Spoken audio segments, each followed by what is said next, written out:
Right, at 8:48 a.m. We will cross to Australia because North Melbourne got off to winning ways in the new AFLW season at the weekend after beating Geelong. And one of the stars on show was Mayo's Aileen Gilroy, who I'm delighted to say is with us now. Aileen, how are you getting on? I'm good, thanks. How are you? Very well. So top of the ladder after the first game, not a bad start to a season. No, I suppose after round one, that's where you want to be, is at the top of the leaderboard. We didn't know how it was going to go, and I suppose we got a new manager in this year, Croc.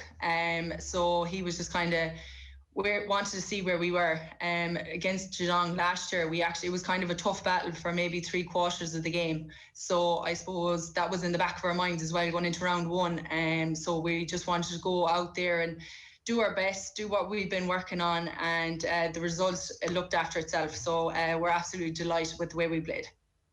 Do you know that you're on song going into the game? Did you feel the training was going well and that big performance was coming? Yeah, I suppose so. 2 weeks prior to that, we actually had played Collingwood in a practice game, and we lost that game. So I think that was kind of the kick that we needed.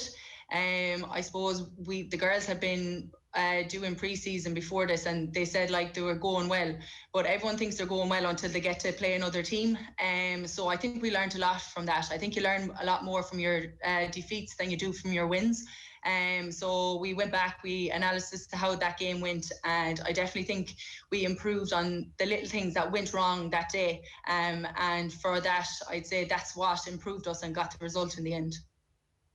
Your own performance at the weekend was very impressive. Your stat line was 3 disposals, 11 kicks and 7 tackles. Out of those 3 numbers, which is the one that you're most happy with? Is there a specific area that you were targeting? I suppose tackling, definitely as a defender, that's what you're there to do. You're trying to get in the tackles as much as you can. I suppose spoils in is obviously really important as well. You know, that means that your player isn't getting the ball either. So with that, it was definitely between the tackles and the spoils. So I was happy enough with those 2 stats. I suppose I set my bar up there now, so I have to keep improving that and keep aiming for it every single week. We often talk about the different ball skills that are required when people like you go down to Australia. How much had you to work on the tackle technique and the difference in the tackle technique? Yeah, I suppose this is my second year out here. So last year we actually didn't do a lot of tackling at the very start. So I was just coming back from ACL as well. So they were trying to keep me out of contact as much as possible just up before Christmas. So I didn't get a lot to do with tackling. But then up into the practice games last year, I suppose if you don't start tackling right, you won't be long getting found out. So I think them practice games definitely stood to me. And then that was probably a part that I was trying to work on, because it's such a big part of the game over here. So definitely the tackling was the toughest, but I think I have definitely improved in it. But always room for improvement, so just have to keep going for it.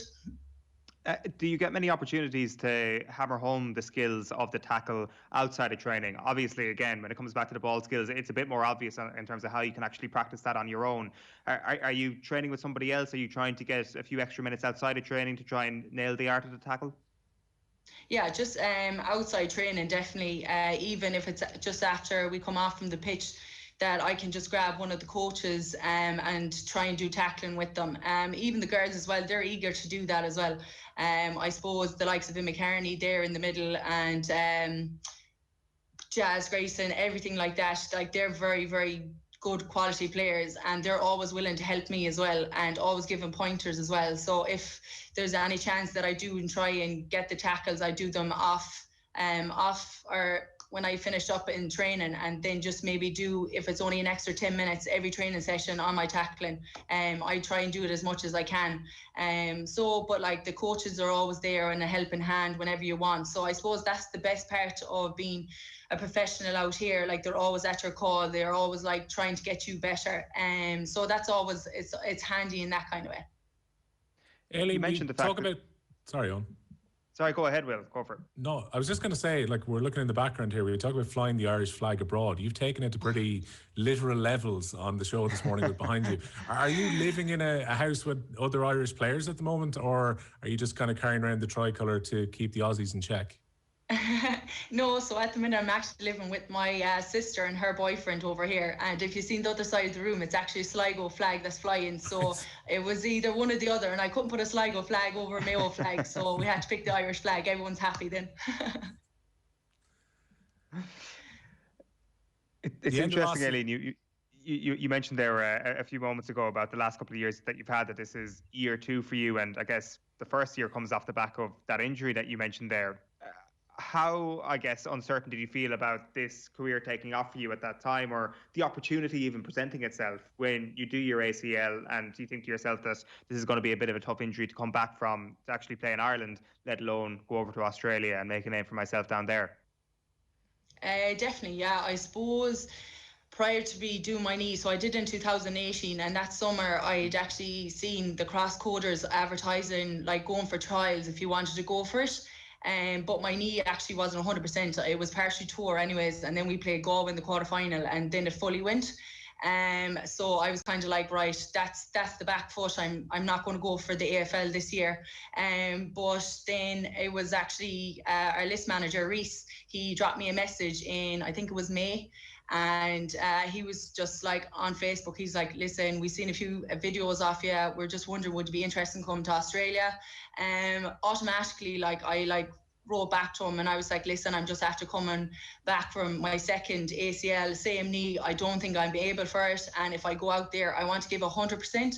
And I'm afraid that if I, go over there, that I'm only going to be able to give you 60 or 70% after coming off my second ACL. And he was just like, well, pre-season doesn't start until October, so if we can just keep an update on your reports from Santry and see how you're going, I definitely think it's doable. So when I heard him that he had the confidence in me to be ready for October, that's when I was like, okay, sure, I have nothing to lose here. I'll just go over and see how I was going. And over here as well, even when I came over in early October, they were so careful. I was going to physios maybe twice a week, checking up on me, checking up on my results, making sure that I had my control. And as I said earlier on, they wouldn't let me into contact until early December. So I was out there a good few months before I actually got into contact. So when I came over here, I can't recommend them highly enough. They were so good to me in my recovery, and just looking after me, making sure everything's 100%. Everything over here is about stats and how you're going and stuff like that. So I wasn't allowed back into training or anything like that until I was fully right. So after that, then when I got back into contact, I knew I was 100% because they wouldn't have let me back in otherwise. So yeah, it was in the back of my mind a little bit, but at the end of the day, I think if you start pulling out of tackles and stuff like that, you're more inclined to get hurt. So I just kind of went into the deep end and learned from that. That must give you so much confidence, Aileen, when you know that you're injured and yet they are still willing to take a chance on you. They're still urging you to come over to Australia and to sign the contract and to be a part of the team. That level of confidence shown in you must have given you great confidence as well. Yeah, I suppose it did. I was kind of going over there with very, very little idea of the game. I didn't know really any of the results or the rules of the game. Even the ball, I've never really kicked a ball, maybe 3 times, I think, before I actually came over to Australia. So definitely that was a big challenge.